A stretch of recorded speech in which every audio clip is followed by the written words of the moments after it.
জয়,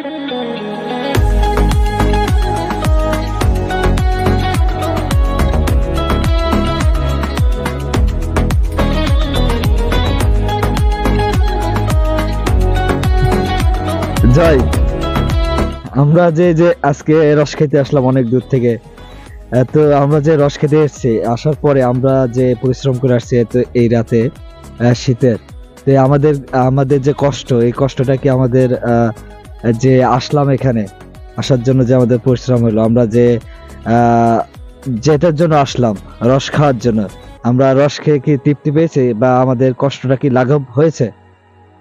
হ্যাঁ, অবশ্যই মোটামুটি, কারণ আমরা গেছি অনেকজন মানুষ, আর এখানে শীতের রাত্রে গেছি তো, তারপরও মোটামুটি রস পাইছি, কিন্তু তৃপ্তিটা পাই নাই, মানে পরিপূর্ণ যে তৃপ্তিটা আসে, কিন্তু সার্থক হয়েছে আর কি, যেটা বলা যায়। কারণ আমাদের রসের দরকার ছিল 40 লিটার, সেখানে পাইছি মাত্র 15 লিটার। ঠিক আছে, তো যেটুকু পাইছি এটুকু আলহামদুলিল্লাহ। তবে আশা করি যে এরপরে গেলে পারে ফোন করে যাব এবং রস পাবো আর কি, আশা করা যায় অনেক। এখানে হচ্ছে রসের স্বাদ কেমন ছিল, স্বাদটা? অবশ্যই এখন কেউ রসের স্বাদ অন্যরকম, ঠিক আছে, সকালেরটা আলাদা, এখনটা আলাদা।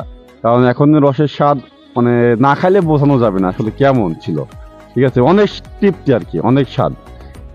আসলে আমরা আসলে কখন গেলে স্বাদটা বেশি পাইতে পারি আর কি? মানে আমার জানার মতে রস দুটো টাইমে হয়, সকালে এবং রাত্রে।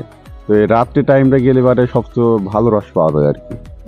না, আমি আমি যতটুকু শুনলাম এর কাছ থেকে যে প্রথম কাঠের যে কাটে মানে কি এই প্রথম কাঠের রসটা নাকি অনেক ভালো হয়, এটার মজা হয়। তো সেক্ষেত্রে আমরা তো বা দুইটা রসে খেয়েছি, সকালে এবং সন্ধ্যাবেলায় দুইটাই খাইলাম।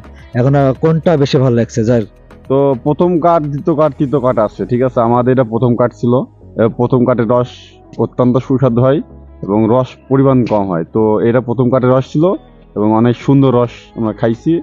তো সকালের থেকেও রাতের রসটা ভালো আর কি। ধন্যবাদ জয়কে তার অনুভূতিটা আমাদের সাথে শেয়ার করার জন্য। ধন্যবাদ।